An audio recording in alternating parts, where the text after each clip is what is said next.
নমস্কাৰ, ইউটিউব জবাবতে চেনেলটোলৈ আপোনালোক সকলোকে স্বাগতম জনাই আমাৰ মাননীয় শিক্ষামন্ত্ৰী ডাঙৰীয়া অনুজ পেগুদেৱে দিয়া এটা বিশেষ টুইটৰ বিষয়ে আপোনালোকক জনাবলৈ লৈছোঁ। আৰু এই টুইটৰ জৰিয়তে তেখেতে আমাৰ যি অসম হায়াৰ ছেকেণ্ডেৰী এডুকেশ্যন কাউন্সিলৰ ASOSৰ আণ্ডাৰত বেটাৰমেণ্ট HSৰ যি বেটাৰমেণ্ট এক্সামিনেশ্যন আছিলে, বেটাৰমেণ্ট এক্সামিন দিয়াৰ কেণ্ডিডেটসকলৰ বাবে এটা বিশেষ ভাল খবৰ দিছে।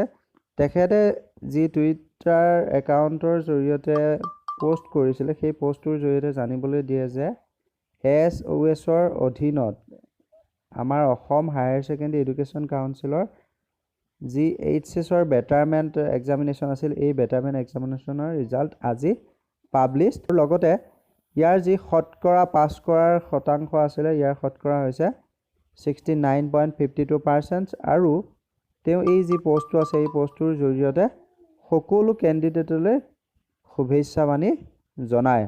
আৰু এনেধৰণৰ যিবিলাক আপডেট আছে, আপডেটবিলাক আমি সদায় আপোনালোকক দিবলৈ চেষ্টা কৰিম। গতিকে আপোনালোকে আমাৰ চেনেলৰ ভিডিঅ'বোৰ চাই